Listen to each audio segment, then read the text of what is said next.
Buckle up your pant legs, zip up your hats, plaid up your vestments, and gather up your apples. It's time for Sounds About Light, a podcast about Kingdom Hearts 3. I'm Sam. I'm Drew. Is it too long with 4 things? No, I think you just keep making it longer till the end of the show at this point. That's what I do on Dr. Huh. The show's not long enough, so you should do that. I mean, nobody's ever complained, which I think means that they want it to be longer. I think so. We'll just keep making it longer until someone says something. Perfect. We watched... Where did we go this time? We spent a little bit of time with Yen Sid at the Mysterious Tower. We went to Twilight Town and met those 3 funny teenagers. Mm-hmm. And then I think... Did we go to Radiant Garden for a bit? We saw stuff in Radiant Garden. I don't think that we actually went there. I think we saw it on our fun phone. Yeah, but we do get to see some recompleted organization members, which is always fun. Yeah. And some of them even got to talk. Wow. Yeah, I think it was pretty much just Twilight Town and Mysterious Tower. Well, let's get right into it then. Yeah. Sora, Donald, and Goofy report to Yen Sid.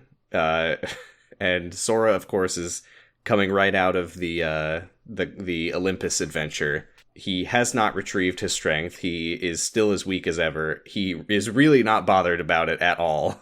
And pretty much everyone is like, Sora, you need to be bothered by this.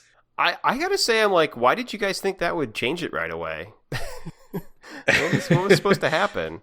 Was he going to become a demigod? What did they want? Well, Hercules, you gained your strength by jumping into the River of Souls. Can we push Meg in and let me give it a try? Yeah. Can we throw Kairi in there? I don't know. Yeah, that's probably it. Yeah, just put Kairi in some danger. It's been a minute. Yeah, unfortunately, she is busy. Oh, that's another thing that we saw. We got to check in with Kairi. Yeah, I like that part. Yeah.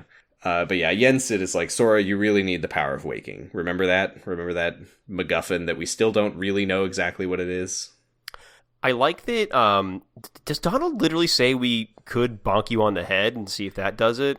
Yeah, because I think Goofy is like, well, Hercules got his power back from a specific moment, so maybe you need something to trigger it. And yeah, Donald's like, how about a bonk on the head? And Yen Sid is like, perhaps. Yeah, maybe. Let's try it. How about a bonk on the head? Hey! Perhaps it could be something that is as simple as that. Wait, you think so too? It could be something as simple as that. He then says, whenever you are in need, magic happens, and that is your greatest strength, Sora. And Sora is a little bit offended at that. And this is, I think, the beginning of a running theme through this scene and perhaps the entire game, which is that Sora is starting to feel a little bit inferior. Yeah, annoyed that apparently he doesn't really have control over his powers. We're getting some insecurity. Yeah. You know, Riku is a Keyblade master now. Sora, meanwhile, has had all of his strength reset multiple times. He should stop doing that. You know, we remember the scene from Kingdom Hearts 1 where he's like, you know, my heart may be weak, but my friends are my power. And I think maybe it's about time that Sora needs to start believing in his own strength. Yeah, except for he literally gets power from being a good friend. Yeah, and I don't think he's ever going to start believing in himself if he keeps hanging out with Donald Duck. I'll bonk you some more. Mickey and Riku come back, and I mean, the insecurity is only going to continue building as Donald and Goofy are literally like throwing Sora aside so that they can talk to Mickey. Yeah, they got to get in there and kiss that ring. They love King Mickey so much that they like shove Sora onto the floor and they go talk to Mickey, and Sora like tries to get up and contribute to the conversation, and literally Goofy, like without looking back at him for a second, just puts a hand on Sora's chest and just shoves him back down. I was surprised by that. That doesn't seem like a Goofy move. I know. It's not an extremely Goofy move, E. Yeah. Right. Yeah. I feel very bad for Sora. I don't know if this was intended to be like legitimately, oh my god, they're being mean to him. But be nice to him. That's Sora. Yeah. Yeah, you know, things are starting to add up. Sora is not feeling very good about himself right now. And he's literally like, can I finally talk? And they just ignore him. I know. I was like, you guys are being so rude to this boy. Yeah, even Riku. Sora's like, can I please speak? And Riku's like, anyway, so we followed Aqua's trail to the dark margin, but we couldn't find her. Mickey says that he believes that Aqua has fallen into the great abyss beneath the realm of darkness. And as a little reminder, the last time we saw her chronologically was when she met with Ansem the Wise on the Dark Margin, which was after Kingdom Hearts 2. So we don't know what happened to her after that. We don't know why she's missing from there. Right. Yeah. I guess we'll find out. Riku, of course, remembers saving Sora from the same abyss at the end of Dream Drop Distance, so he thinks maybe if we find someone close to Aqua, they might be able to do the same for her. But Mickey, this is hilarious, and I'll spoil right now that it will not come up again, but Mickey is like, well, we need someone whose heart is connected to Aqua's. The two best candidates, of course, are Ventus, who is hidden somewhere and only Aqua knows where, and Terra, who we have no idea what happened to him. The only other person would be Ericus, who is dead. And Or I think that he? someone here says, like, well, she made a lot of friends during her travels. So, like, they're gonna find Cinderella? Yeah, no, at the end of it, after they've talked about how, like, Sora might have someone in his heart or something that could help out or whatever, I think. Or wait, does that come up later, the stuff with his heart? There's this part here where he's just like, I'll save her, and he's like, oh, I don't know where that came from. Ventus. Oh, and right, I feel like, yeah, it's implied that Ventus for a second exerted a little bit of control over Sora. Mm-hmm. Yeah, got it. That's what I was thinking of. Yeah, so they haven't figured that out, because I guess none of them know Ventus is in his heart, right? Like, Sora saw Ventus for a second in Dream Drop Distance, but I don't think he knew who he was. No, I don't think. I think he was confused about that, if I remember correctly, because he was like, you look like Roxas, but you're not Roxas. Yeah, so he hasn't put that together yet. Oh, actually, no, he didn't see Ventus. He was Ventus for a moment. Okay, yeah, that's right. Now I'm kind of trying to remember, does Mickey know? Because Mickey met Ventus. But Mickey didn't see any of that. He wasn't there. Did Mickey meet Roxas at any point? No, I don't think so. Maybe he doesn't know that Ventus looks like Roxas. Yeah, I don't think anybody has met Ventus and Roxas. Except for, like, Axel. Zigbar. Yeah, Zigbar. Yeah, but Axel met both of them. But Axel might not remember Ventus. Yeah, he probably would, but yeah. Yeah, he got it memorized, famously. He got it memorized. I guess we don't know if he actually does. No one's asked Axel. Well, and there's some weird stuff, too, because it looks like Lee has memory loss from stuff that he knew as Axel. So, are you referring to Shion?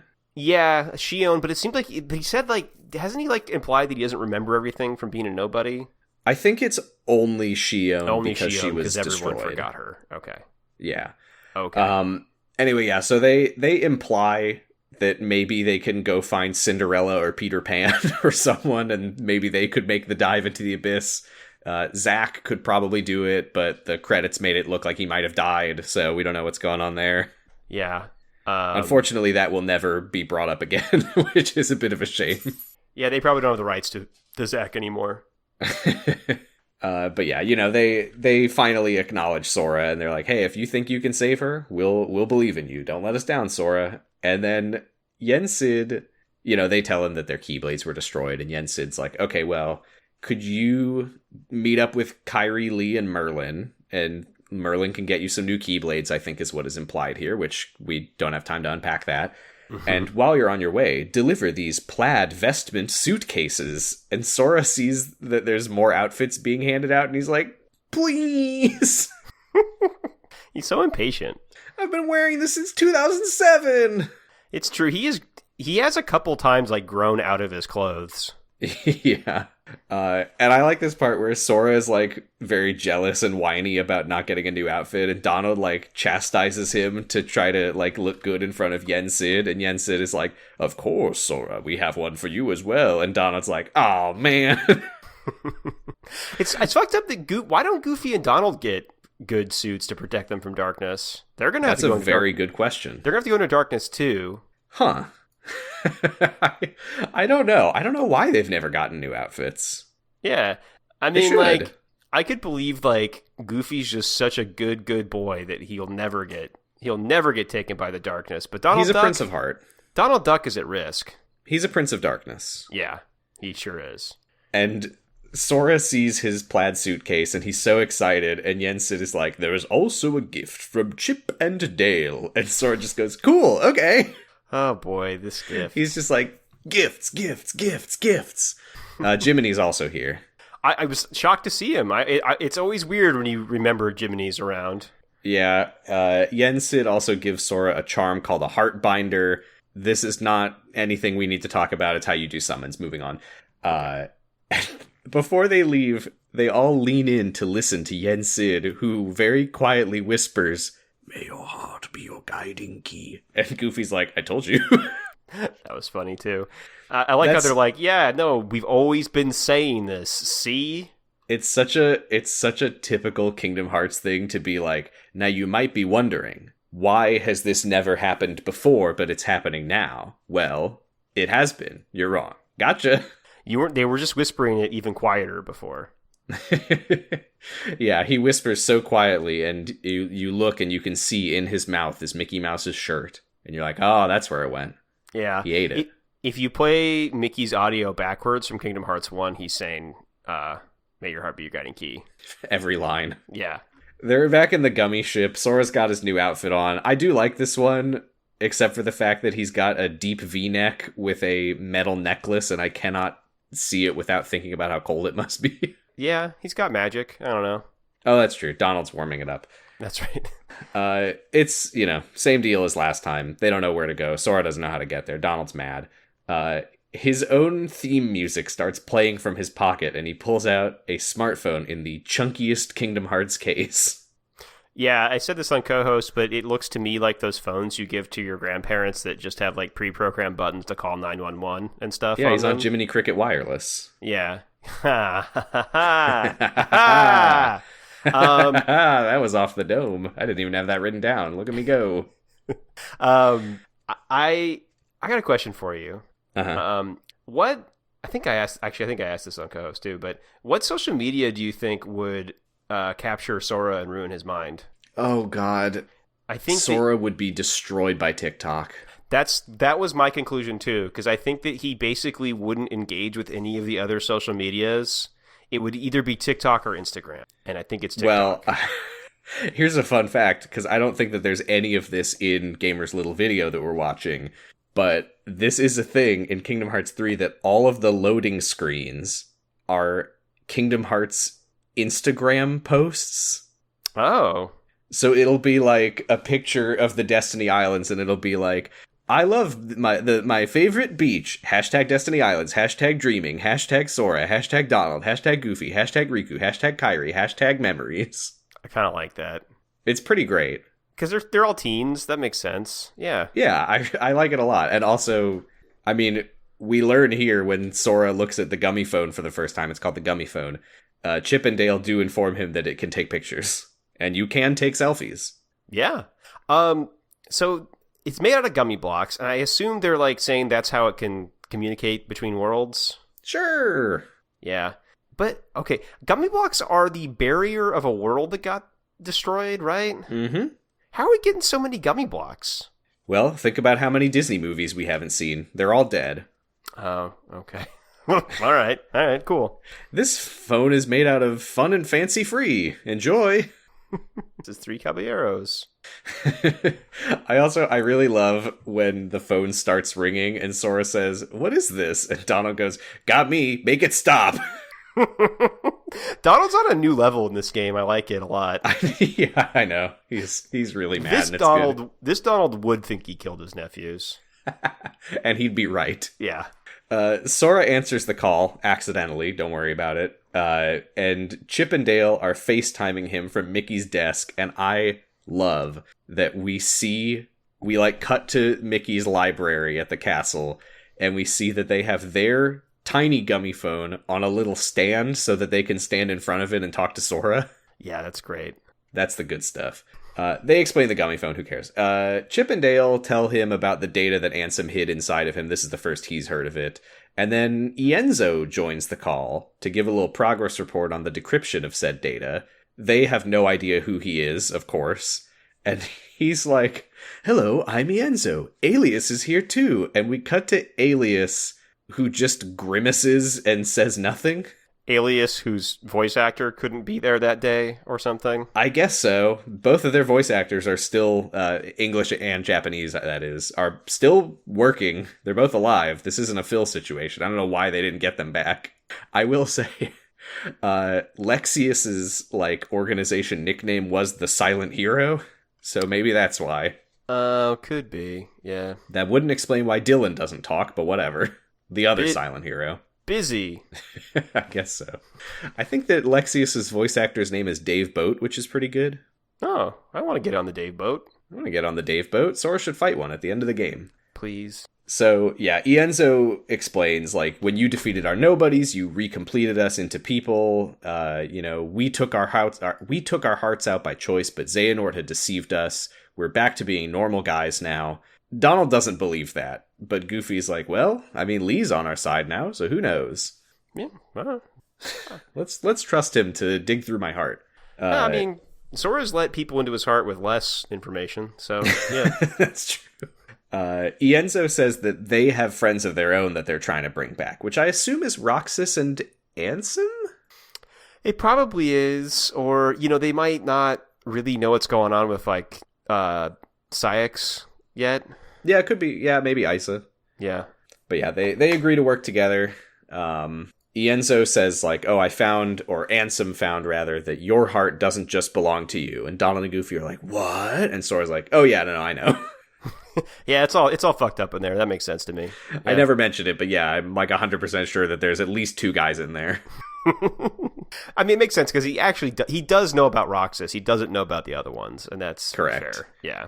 But yeah, Ienzo's like, oh, okay, you think that Roxas is in there. Well, we'll keep that in mind. Thanks for the information. They sign off. Chip and Dale sign off. I love that as they hang up, they're like, Jiminy, please tell Sora how to use the phone.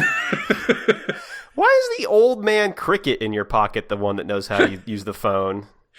I don't know, but he does seem very tech savvy. I think he's like, why, I might try writing my journal on it.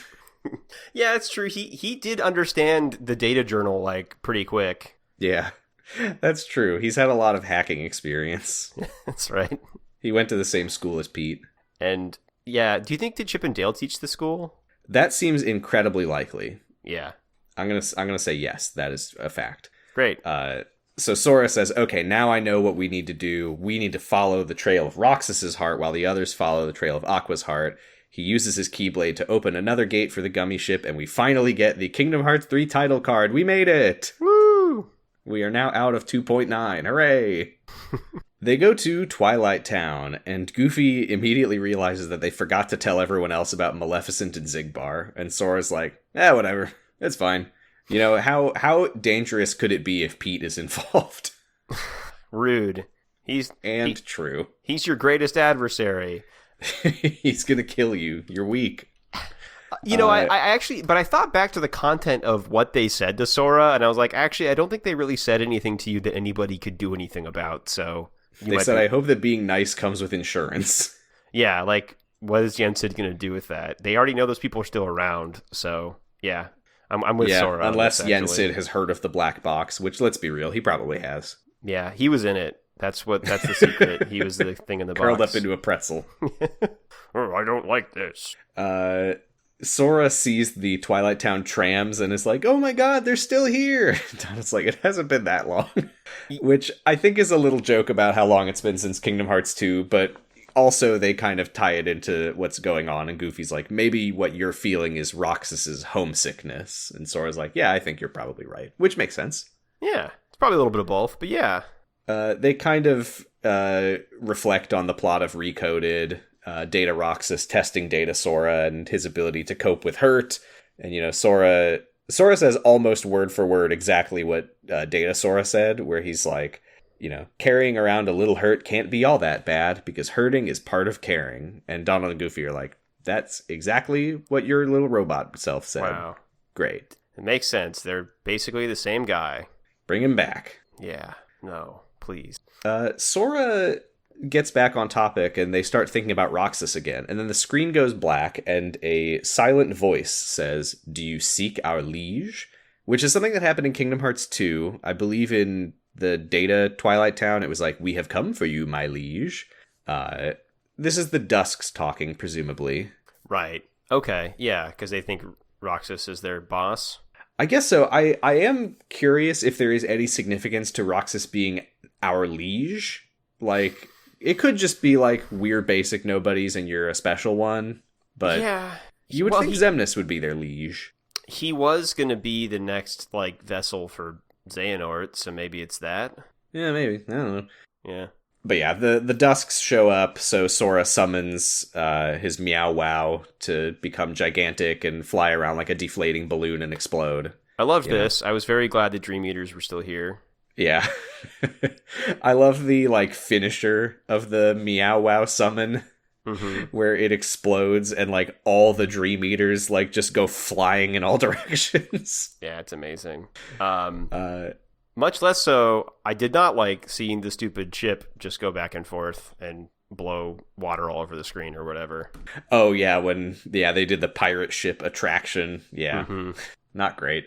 No. Hayner, Pence, and Olette show up. They're being chased by an entire demon tide, which is crazy. Yeah, seems bad. I guess that's the trouble with living in the realm between, you know? Yeah, I mean...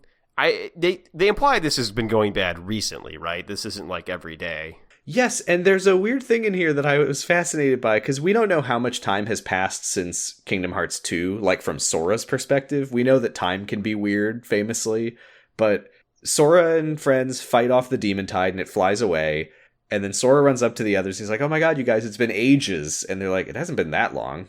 And later... one of them says something about like, oh, there's no need. We already did the summer homework.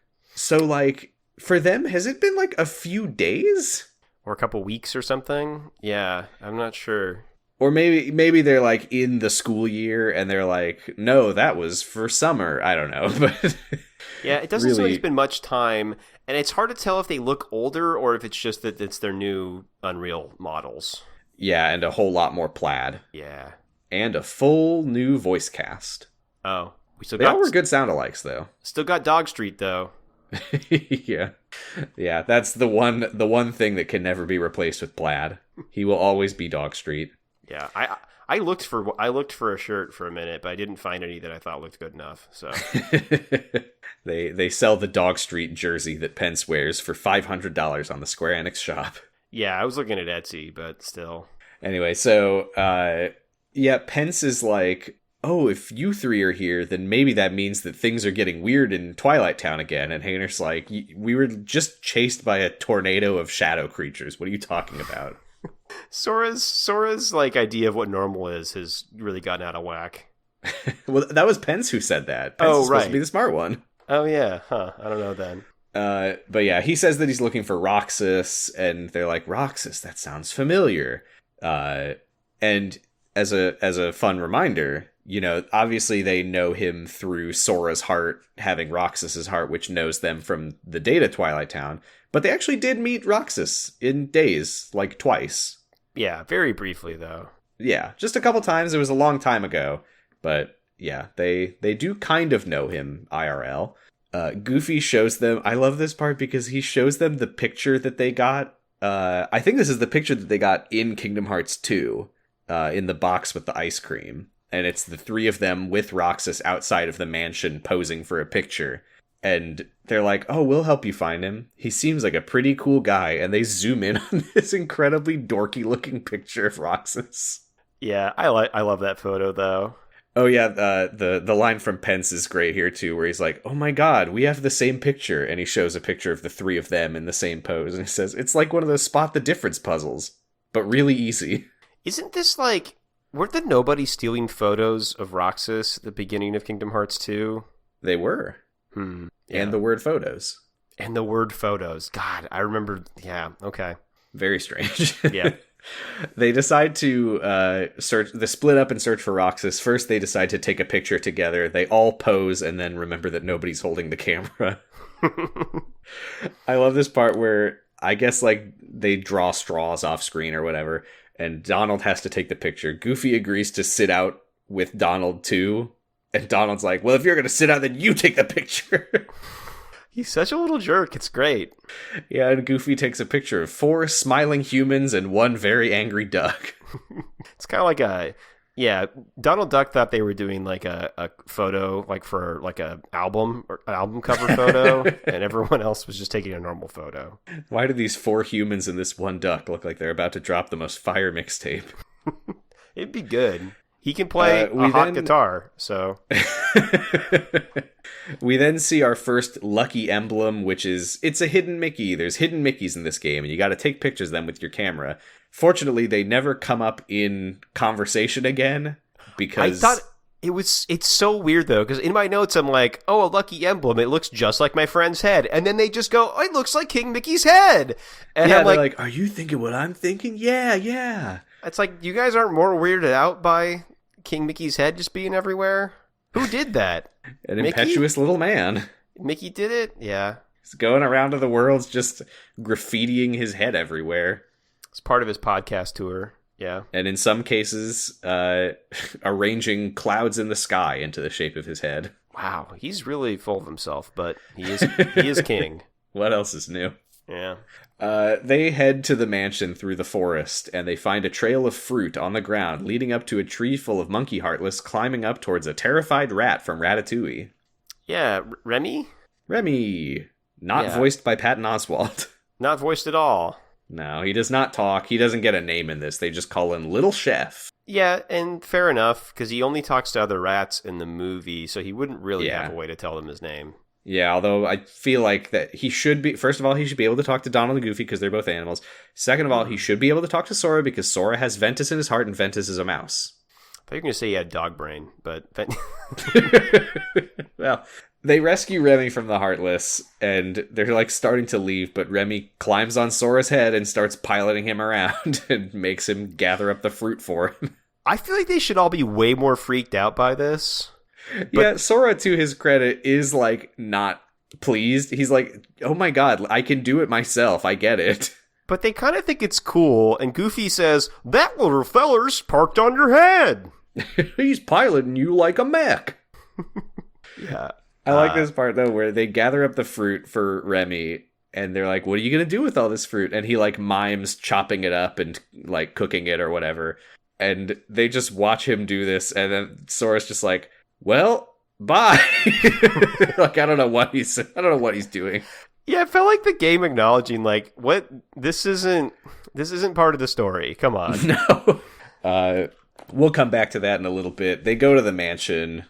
Sora looks up at Naminé's window and feels a brief flash of Roxas's memories. Hayner startles them with a tap on the shoulder right in the middle of them thinking about how the mansion is allegedly haunted.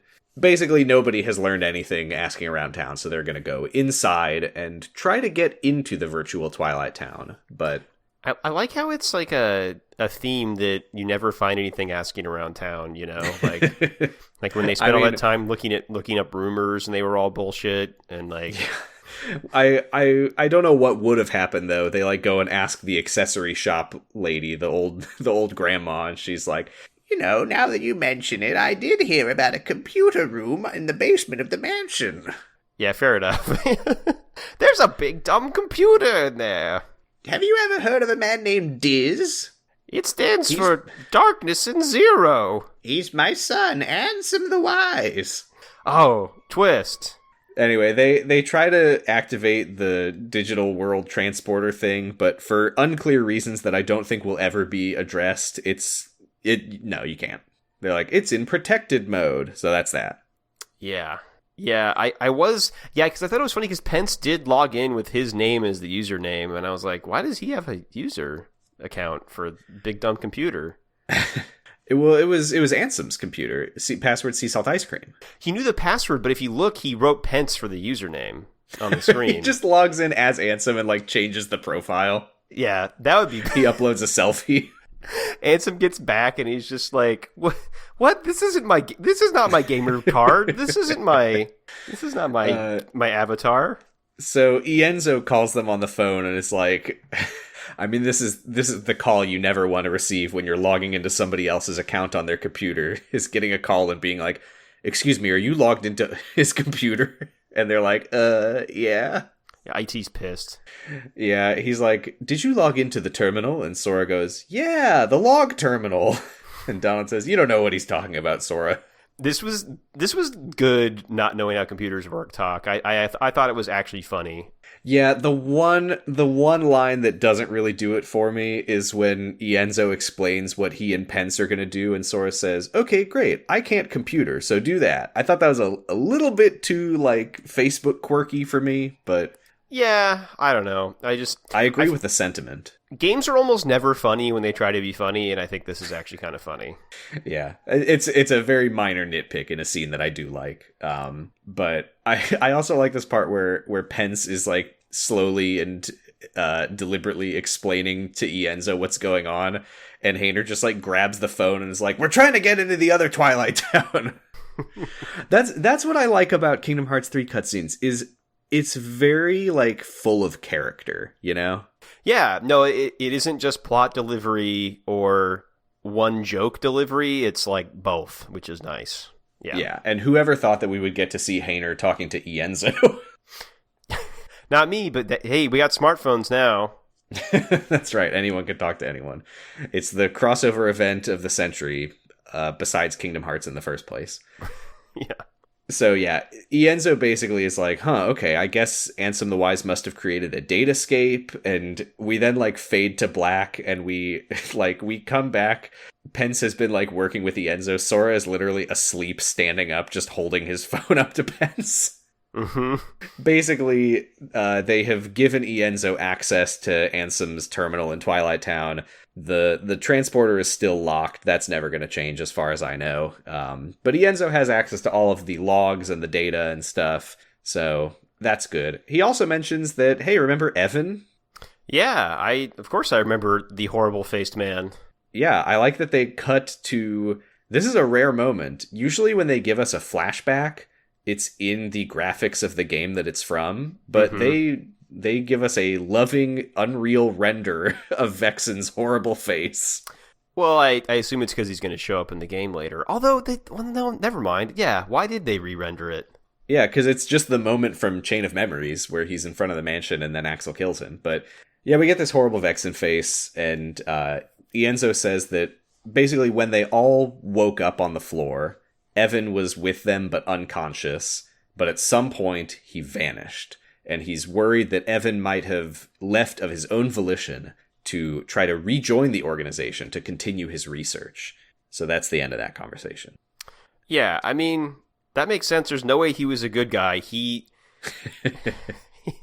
the most evil-looking guy. And I don't mean his features. Like, he literally just always made evil faces all the time. Yeah. I mean, there was the one scene where Ventus met him, and Ventus was about to, like, run off and fight a giant unversed, and Evan steps out to talk to Alias and Dylan, and he's like, "Don't worry about him. He'll be fine." It does Mr. Burns' fingers, yeah. Yeah. Yeah. And his face is curved like Mr. Burns' spine. Yeah, kinda, yeah. So Hayner and Pence run off to work. We'll find out what they're doing very shortly. They're gonna save up for pretzels. They need 4 now. Get it? Yeah, I do. Yeah. Rox is their friend who will be here. And now this is kind of wild, is that when Sora, Donald, and Goofy are leaving the mansion, they just, like, walk around the corner of the, like, gate outside, and Ansem and Xemnas are just standing there. Yeah, they've just been they've been waiting. Yeah, and they're like, it's a waste of time. Like, even if you extract Roxas's heart from yours, where's it gonna go, Sora? And Sora's like, well, I could just put him back in virtual Twilight Town. And Ansem's like, that doesn't make any sense. The heart can live anywhere, even inside data. In fact, hearts might be more real there than in the 3D PD space. No! Sora! No! Who's he been talking to? Pence. Yeah. Sora, and that's the wrong character. Sora would not have a waifu. No. I think Donald Duck might, but not Sora. Yeah, her name's Daisy. Yeah, but he's got... What about what about an anime Daisy, though? You're saying that he's cheating on Daisy with a JPEG. Yeah, he made a data Daisy. That's actually kind of fucked up. Never mind. This is... I don't like this part, because Goofy is like, well, hold on a minute. If Ansem and Xemnas are both able to exist right now, then surely Sora and Roxas can coexist. which is a rare miss from the smartest guy in the room, Goofy, because that's not how Xemnas literally exists because Ansem exists. So the logic's not really working for me here. No, although they are in a weird place where they did merge and then exist again, but I think that's just time travel. There's a lot of stuff that we're thinking is time travel. Yeah. Or I guess maybe he merged and then took his heart out to get more guys. I'm pretty sure it's time travel. Okay. We'll get into that when we need to, and not a moment sooner. Okay. But Ansem and Xemnas are like, hey, you do whatever you want. We would actually really love it if Roxas came back. So have fun. I think Xemnas is like, you know how nobodies are created. Are you telling me that you're gonna call upon the darkness and become a Heartless again? And they summon a bunch of Neo Shadows and Dusks and say, set your heart free! And then they leave. And Sora is like, if it helps Roxas, it can't be darkness. Which, in context, I think accidentally makes it sound like he's about to let the Heartless kill him.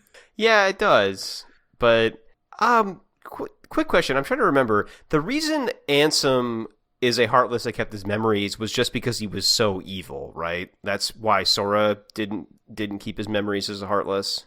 As far as we know, and there's never been any explanation for this, but Ansem is the only person that we know who fully retained their, like, sentience and memories and humanity as a Heartless. Okay. It's interesting we've never gotten a second one. You would think we would by now. Besides Scar. Besides Scar, you're right, yeah. Yeah, he's a real anomaly in that way, and I don't know if that's supposed to be a thing, or if that's just like, well, that's what the plot of the first game was, and we didn't know. Yeah, or it's just Xehanort is special, and the rules don't always apply to him. Because I think chronologically, in his timeline, he released his heart, he became a brown bag, and then I think, if I remember correctly, he flew straight from there, like, back in time to set up Dream Drop Distance, I'm pretty sure. I think that's right, yeah.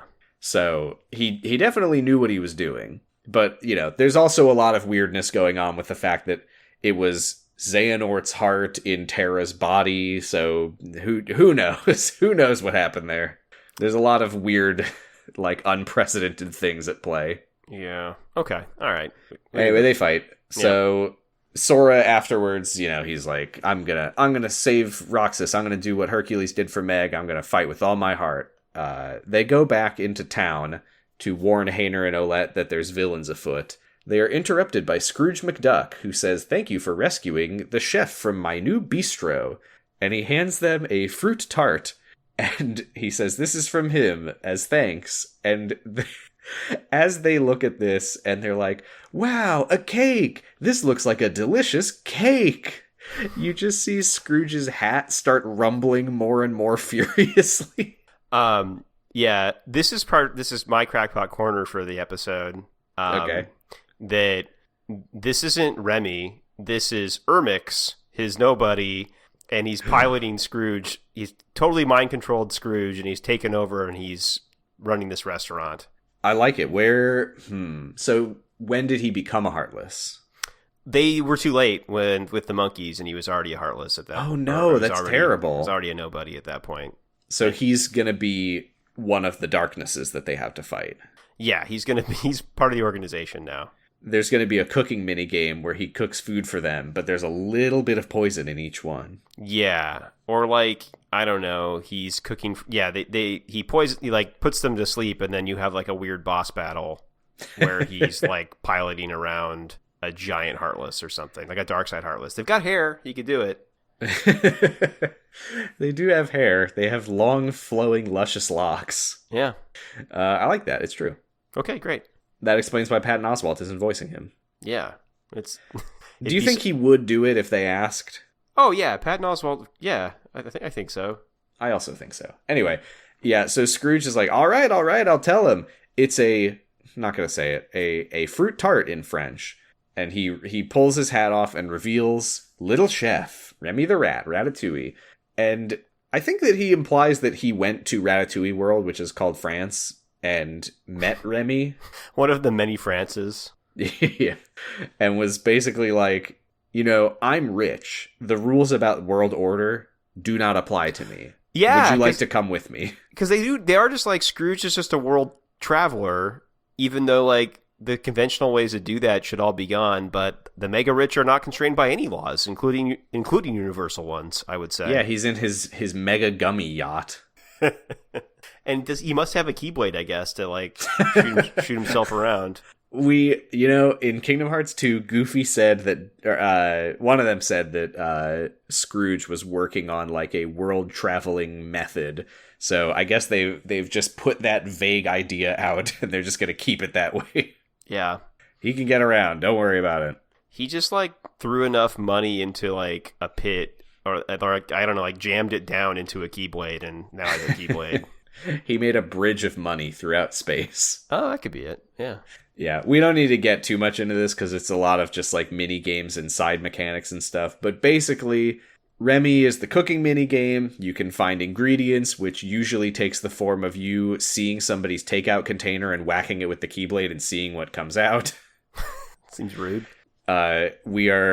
We as viewers are probably not going to be hearing it much, but people who play the game are going to get very sick of hearing Donald Duck say, and I'll do my best, whoa, nope.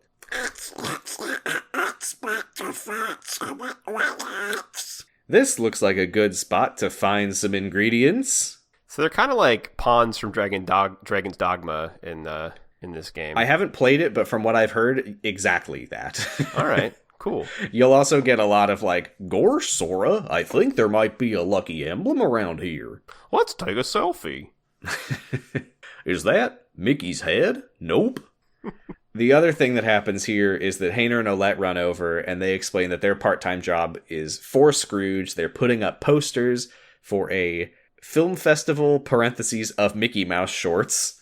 Yeah, what the fuck? It is, you actually can go over to where the film festival is, and they are playing, I've never actually looked at it if they're playing actual Mickey Mouse shorts or just like simplified versions of them, but you can download. This is a pretty fun thing, is that there's a QR code on the poster that you can, in the cutscene, Sora takes a picture of it with his phone and downloads this, like, it's called Classic Kingdom. They're like mini games inspired by like Game & Watch type stuff. Yeah. But there are others of these that you can get by actually like in-game pointing Sora's camera at them and taking a picture. It's a fun touch. Well, yeah, because I never played any of them. They say it's a promo game for the film, and so I was like, is it like a Fortnite trailer? Is it going to be like... is this how you're going to learn that Mickey Mouse has returned? Yeah, I was going to say somehow Xehanort's returned. I mean, that is the plot of this game. Yeah. Anyway, so yeah, there's Classic Kingdom. If you do all of them, you get a like black and white Keyblade or something. It's probably fun, maybe. Neat. Donald is like impressed by Scrooge's kindness at organizing this like free community film festival until Scrooge explains that his motive is basically to not offer refreshments, get people hungry, and then funnel them directly to his expensive bistro.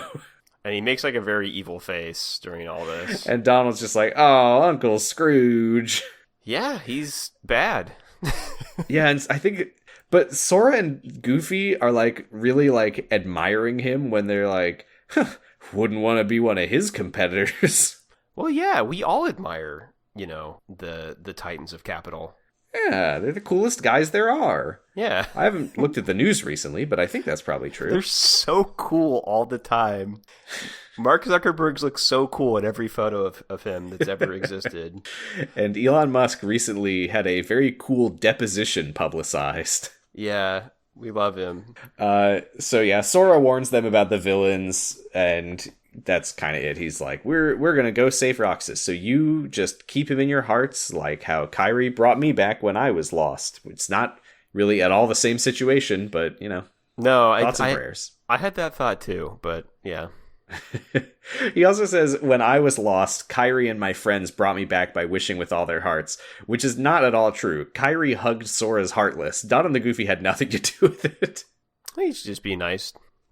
Or sure. He forgot. We then cut to Ansem and Xemnas watching from a rooftop, and Xigbar appears and is like, you think you might be a little bit too obvious about this? And they're like, please, we are dealing with very stupid people. We need to spell it out for them. Yeah, that's funny. Yeah, so what are they spelling out, I guess? Oh, like you could bring Roxas back by embracing darkness? Yeah, or... I think they are like, yeah, you have that option of like removing your own heart and then Roxas will come back. They would love that because then Sora would be free as a vessel. Yeah, if not that, then, just like keep pursuing this. Right. It will be good for us. Yeah, okay.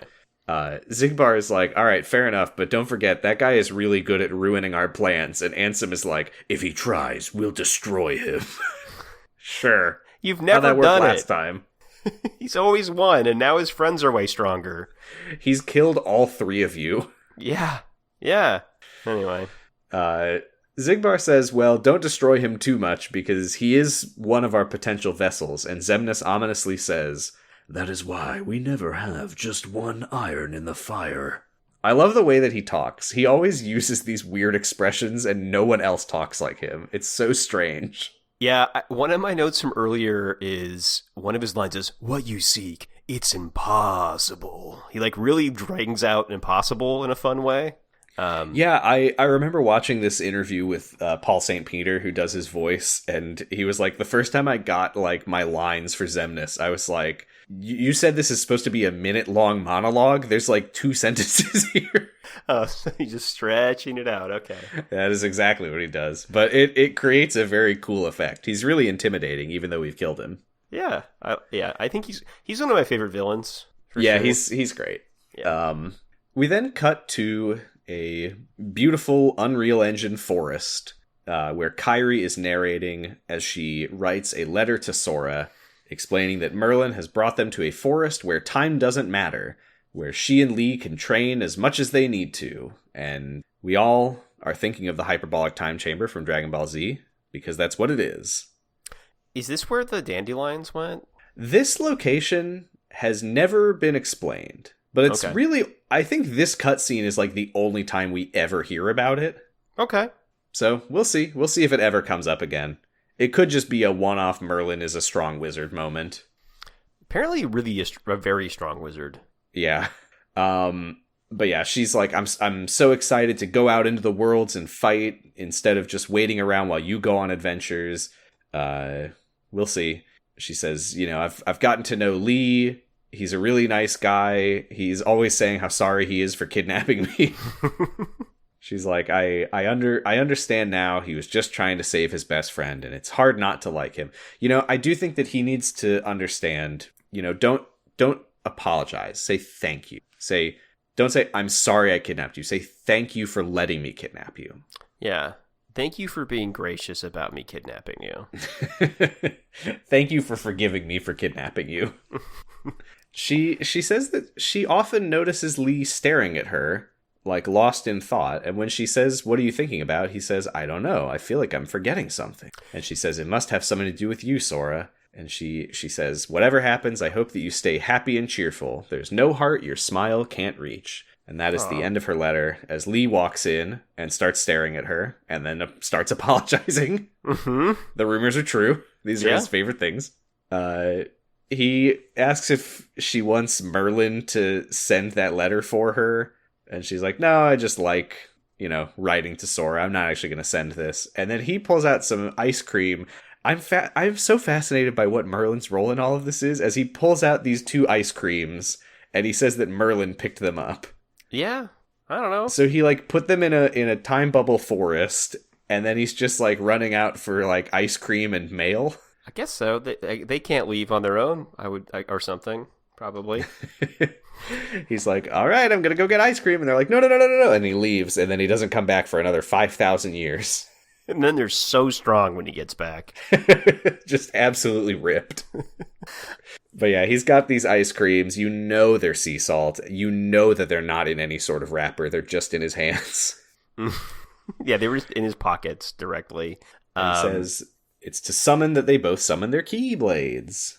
Yeah, I thought for a minute we were trying to set up like some sort of love triangle with Lee and Kyrie and Sora, but then I'm realizing, oh no, it's about the people inside of Kyrie's heart, not Kyrie. Okay. Did you think that the way that Axel said when he was like, we both summoned Keyblades, gotta celebrate, did you think that that was supposed to be like a sort of sideways reference to got it memorized? I think he's just trying to make a new catchphrase happen. That's what it felt like. It was supposed to be like, Axel's iconic catchphrase, gotta celebrate. Gotta celebrate? Gotta celebrate. She starts eating her ice cream, and he is staring at her once again. And then she says, "Oh, tomorrow, you and me in the ring. You ready?" And he says, "Yeah." And she says, "Don't hold back, Lee. Promise." Which, of course, is a callback to what Shion said. Mm-hmm. And he stares at her, and the sun is like behind her, so she's like kind of in a blurry silhouette. And just for a moment, we see Shion come into focus, and he starts crying, and he drops his ice cream. And I started crying, and I dropped my ice cream. And Kyrie says, "What's wrong, Lee?" And he says, "Oh, I don't know."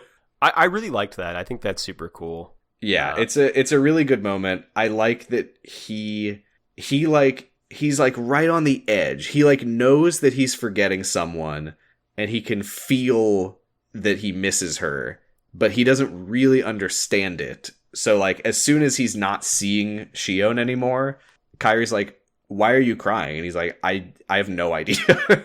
There's something I really like about that concept, like the concept of like an emotion so deep that it like transcends your own memory. I don't know, that I feel like that's something you can almost feel as a person, like that there are things that have happened to you that you might not even remember, but they still like leave an impact on you, you know? Yeah, and something I think is cool, and I don't know if this is intentional, but I think it might be. This is exactly the same kind of emotional pain that Data Sora was experiencing in Recoded, was knowing that he's forgotten someone and feeling sad about it and not knowing why, but knowing that it means something. Yeah. And I think that that's really interesting. Yeah, I like it. And Recoded is really good and important. It's important, yeah. And I watched it. I'll find you saying the word loved at some point and cut and paste it in there. I was more on board with it by the end of it, for sure. But yeah. I'm still not the biggest fan of the Data stuff, even though I get why we're doing it. Neither am I. He gets up to leave, having dropped his ice cream on the ground, and he's just like, whatever, Merlin will get it. He says he's sorry, and Kyrie's like, "Please stop saying you're sorry. It's really annoying." She doesn't say it like that, but she should. Yeah. But she's like, "It's okay, just stop apologizing." And he says, "Fine, on one condition. Call me Axel from now on." That was super interesting. Yeah, and this is... I really went back and forth on this when I played the game originally, because on the one hand, I feel like it's an odd feeling that kind of is like Axel is moving backwards by being like, "I'm going to be Axel again." But on the other hand, I think that what it's getting across is that the most meaningful time in his life was the time that he spent as Axel with Roxas and Shion. That was my thought too. Although it is kind of like sorry, Issa, that wasn't as important to me. Oh yeah, well, I mean, he was with him as Axel. But that was a bad. They were not getting along. Well, you know. Yeah. Yeah, it is interesting. I do have mixed feelings about it. And it also is, especially right now when he probably himself doesn't even realize why he wants Kyrie to call him Axel. It's pretty sad. It is. It really goes to show like this sense of like he really wants to get this back, but he doesn't actually even know what it is. Yeah. I like it. One thing I don't like is how Axel looks in the Unreal Engine. I really think... This is a great opportunity to talk about something that I hate about this game. Because I think that this is the first time that we've seen, if I'm not mistaken... Oh, no, we saw it last time. The black coat. Yeah. I hate the way that it looks. I And never imagined it being shiny black leather. Yeah, I always thought of it as like flowing wizard's robes. Yeah, but they made it shiny black leather. And especially on Axel, who I think has his like a little bit unzipped so you can see some of his cool chest. Again, I just feel like it would be really cold. I don't like it. Yeah, and I just think that I think that there's something like there was a style to the old renders, and I think that the faces were more expressive in the old renders too, like because it was a little more stylized. Like Axel's like smirks and stuff came across more, but now making him like more realistic, I feel like his expressions are a little more muted, and I just don't get all the personality coming through anymore. Yeah, I definitely, when I started playing this, I was really, really disappointed to see how it looked. It really grew on me by the end, and I think that they do find ways to make the characters very expressive, despite moving a little bit away from the more stylized, cartoony visuals. One thing I will say, I didn't mention it, when we see Axel cry and drop his ice cream, I thought they did a really great job with the detail of his eyes like quivering as he tries to hold back the tears. So like, you know, there's new levels of fidelity that they can achieve in the Unreal Engine, but it does come at a cost of the fun cartoony style. Yeah, I like how the game looks for the most part. Axel was the first character where I really noticed it, I think because he is so like, he's such a big character most of the time. He's so tall also. I don't know if you meant big literally, but No, but yeah. There's just something about him where like this super tall, skinny guy with the like spiky red hair and the black coat, it does look a little bit uncanny. Well, and anime people look worse the more real you make them look. So yeah. Like there's I don't know. I'm definitely He's definitely approaching 3D PD for sure. He's is what getting you're saying. a little too 3D PD for me. Yes. Yeah. I hope Dylan, that I hope everyone listening to this knows what the fuck we're talking about. But I guess if you don't know what 3D PD means, you're not missing out. Yeah. Although I but think you should Google it and then regret Googling it. It's very funny to me, but yeah. Oh yeah, you'll be angry, but you won't be viscerally disgusted. Yeah. Anyway, Dylan, formerly Zalden, formerly Dylan, leads Mickey and Riku to the spot in Radiant Garden where Aqua jumped into the darkness to rescue Terra. Mickey remembers what she told him in Fragmentary Passage, which is that she sensed darkness in Terra and he attacked her. So nobody actually saw this fight, but all that they know is this is where she disappeared, and after they were both gone, Ansem's apprentices found a white-haired man on the ground who would then call himself Xehanort. This scene very much felt like a product of them knowing that a lot of people coming to Kingdom Hearts 3 wouldn't have played all the side games, and it felt like a little bit too much talking to bring you up to speed on stuff you wouldn't know otherwise. There's a lot of recapping. Yeah. And it's not going to help if you didn't play those games. Yeah, that was kind of one thing that struck me. I'm like, you're still going to be lost. Oh yeah, if this is your first game and Mickey Mouse is like, so let's get this straight. Xehanort's heart called himself Ansem, but he wasn't the real Ansem, and he went back in time and instructed his younger self, and then he possessed you, Riku. The body became Xemnas. And it's like, they're not going to know what you're talking about. Don't even bother. No, their brain's already coming out their ears. They have no idea. Also, I know that we made this joke in Birth by Sleep. My son is also named Xehanort. When Xehanort, apprentice man, appears in Radiant Garden and Mickey meets him and is like, oh, that's Ansem's apprentice Xehanort. Yeah. That's one of those like, oops, we didn't think about it. Oh yeah, right. Yeah, they definitely didn't think about that.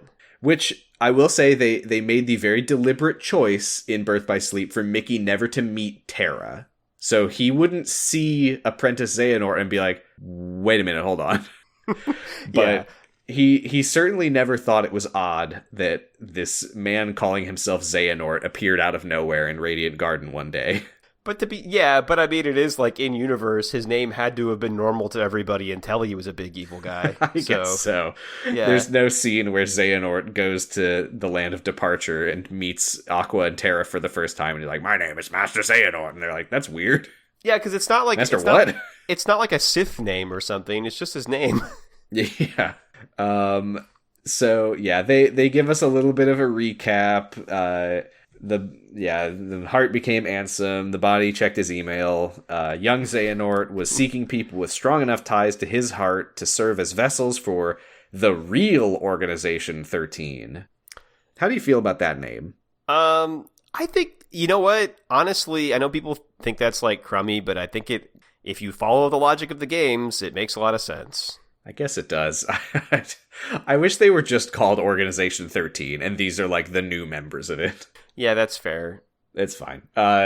So Riku wonders whatever happened to Terra after Aqua saved him, and then Mickey finally realizes what he missed all this time, which is when he knew Master Xehanort as an old man, he was an old man. Now, why would an old man's heartless and his nobody appear as a young, handsome man? Mm-hmm. He must have been using a different body when he removed his heart.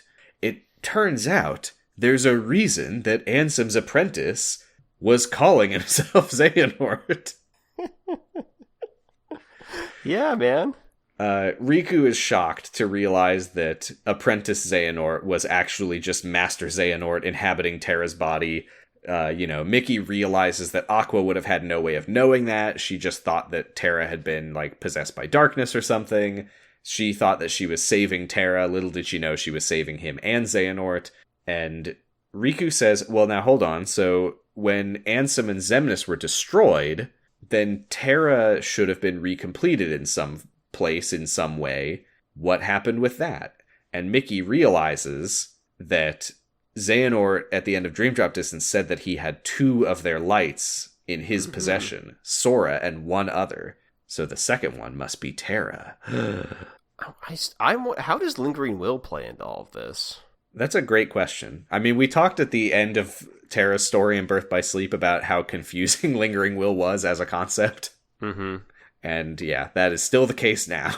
Yeah, I guess your heart can fragment. Maybe it's just a little piece of his heart. Or something. But yeah, that's where we're ending for this viewing. Yeah, I like it. This is fun. This game's good so far. I like the tone, and I'm wary of the data stuff, but they keep moving on past it. So I don't know.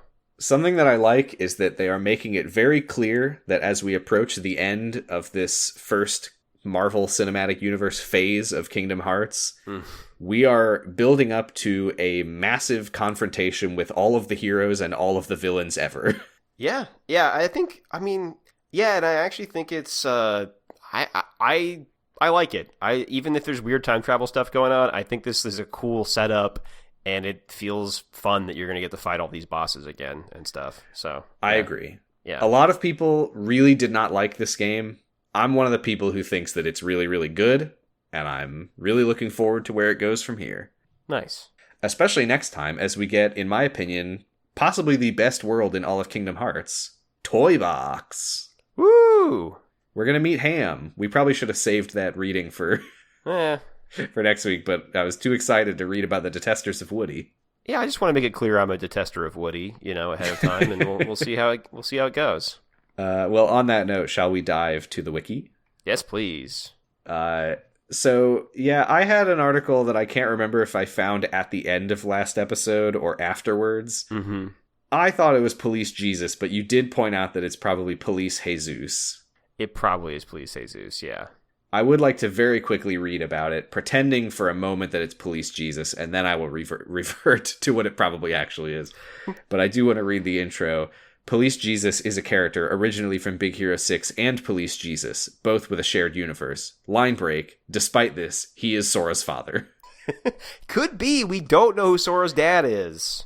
He was born in a South American country in 2005. After his own country was in economic crisis in 2018, he traveled to San Francisco, California, United States to live well. So he meets Honey Lemon, who would become his friend. It's from Big Hero 6. By learning a bit of technological invention, he creates the Z-Phone, a smartphone capable of fixing things screwed up with viruses, sending fictional things from the screen to reality, and teleporting himself or sending himself to other dimensions. While he played Pokemon Go, he encountered a Porygon Z, but it left the Z phone screen. So when disabling the pierceable screen function, which I would probably just keep that turned off. Yeah, what? The Porygon Z gets inside the Z phone and changes its appearance, which makes that Porygon Z is as fixed and stays forever on that phone. He too became a young rookie cop. Porygon Z? I guess so.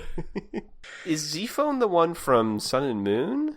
Oh, I never played it. Is that an actual Pokemon thing? They've got Z moves in that one. I don't remember if there was a Z-Phone. Nothing's coming up. Okay. It's funny it was called the Z-Phone before Porygon Z got in there. That's why Porygon Z was so drawn to it. It's my destiny. I gotta get in there before you disable my ability to pierce the screen. After that, he and Honey Lemon began to have unforgettable adventures. However, in 2019, she abandoned him. Honey Lemon, why? Oh, no. So he was left alone without a human, and wait, what is he? No, he's a human. Wait, was she in love with Porygon Z? What? I hope so. So he was left alone without a human. Maybe that means without like a human companion, but he still has Porygon Z. That might be what he's saying, yeah. He was left alone without a human and was accompanied by a female Reploid named Pandora until 2021 when Honey Lemon meets him again. Hello, nice to meet you. Who are you? I forgive you. Who are you? Oh. However, he had a in Big Hero 6, he and she are already grown up. She tells police Jesus to go live in San Francisco, but then he disagrees with that. Because of this, he disbanded Team Villalba to create the new Vita Squad. Wow. That must be a Pokemon thing. Team Villalba. I think it's a made-up Pokemon thing. I think yes, I think so too. However, he had a hostile rivalry with Tadashi Hamada. I believe that's the older brother of Big Hero 6 boy. Possibly because she was cheating on him. So he caused a fire at the San Francisco Institute of Technology to draw his attention and that he burned to death. Whoa. Which I think is the inciting incident of the movie. I haven't seen it yet. I don't remember. I saw it once a while ago. I'm going to watch it in preparation before we get to that part of the game, but I haven't seen it yet. Okay. Police Jesus escaped from the crime scene by teleporting to Europe with the Z phone, and no one was able to search for the culprit of the fire. Oh, no. So wait, he murdered the brother of the kid from Big Hero 6 is what I'm being told. It sounds like it, yeah. He's also Sora's dad. I forgot about that, so I guess we're going to... we're going to get to that soon, I suppose. Yeah, totally, yeah. He believed that by killing Tadashi, Honey Lemon would leave the city, but it did not work, and after that, she and Gogo Tomago, who is also it from the thing, joined the new Big Hero 6 group, and it was too late to get them back. So he and his brother get two new girls to join them and join the Vita Squad, who are Honey Woman and Belle. Honey Woman. After the movie in 2025, he gets another woman named Honey Woman. Excuse me, my daughter is also named Honey Woman. It's just a really popular name, yeah. He gets another woman named Honey Woman, who after years they marry to procreate Sora, who at 14 he gives his son the Keyblade made by him. Nuh-uh. Yeah-huh. Okay. In Kingdom Hearts 4, he helps the party to travel between dimensions with their Z-phone. I hope and so. I guess they just forgive him for murdering Hero's brother. Yeah, he's this terrible dude who has a weird thing about women named Honey Woman, or named Honey in general. I'm also fascinated by Porygon Z, who just kind of disappeared from this story, as well as Pandora the Reploid. Yeah. Hey, marry me to procreate. We have to procreate Sora. He's the chosen one.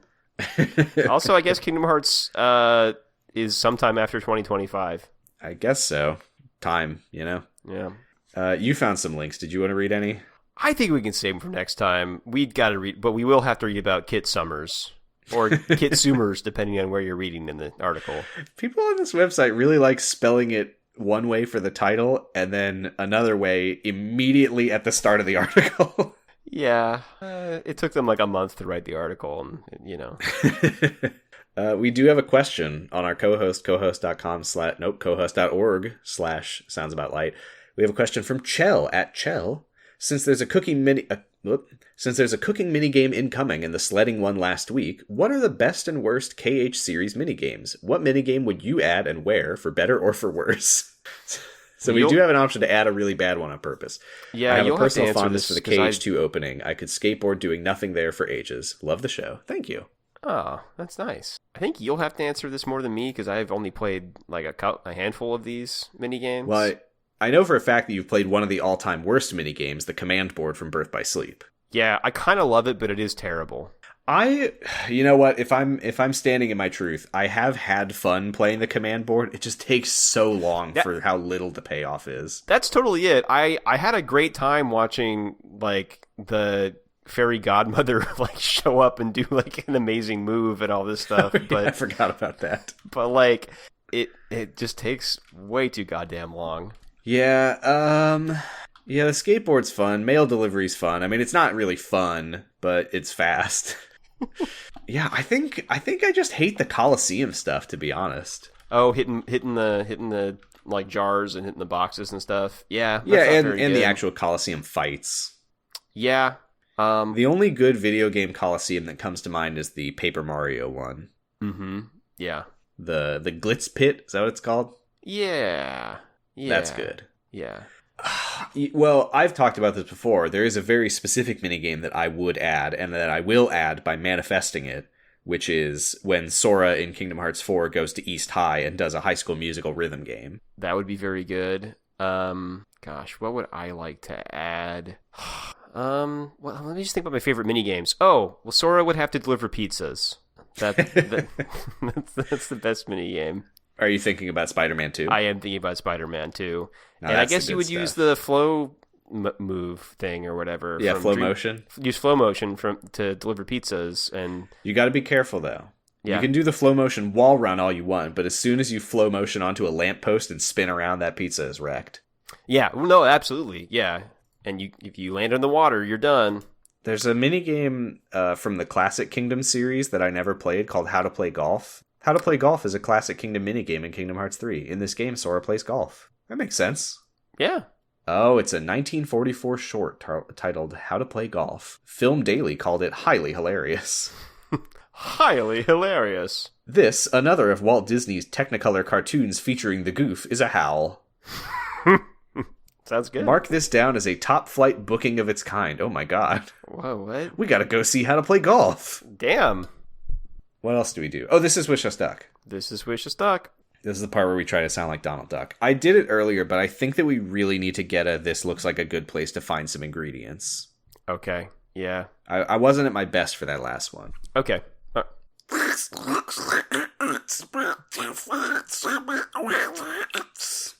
The good thing about that line in the game is that you can tell that Tony Anselmo is just in agony saying it. It's so slow and so long. He's just so this is expert mode. Yeah. Okay.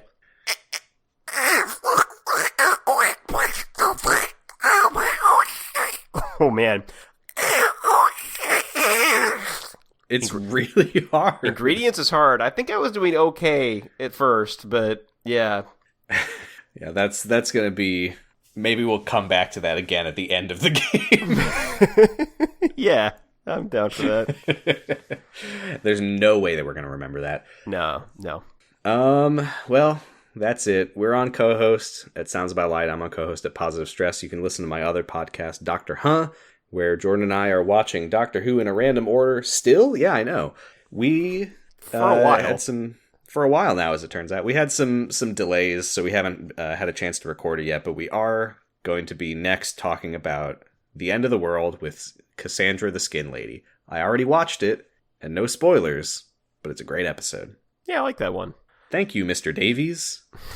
You can find me on co-host at Achilles Heelys. You can listen to me on the F Plus sometimes, and extra credit sometimes, and listen to the most recent F Plus. I wasn't on it, but it's preambles to like nerd recipes and stuff. It's painful.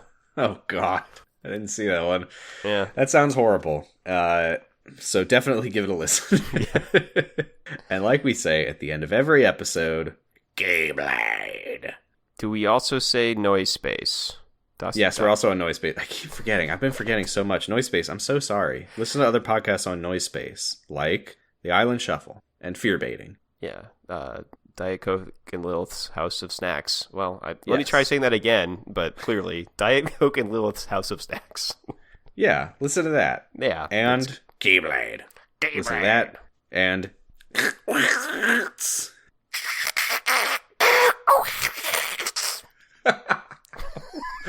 it's so hard. It's really hard. I feel like I really... anyway, bye.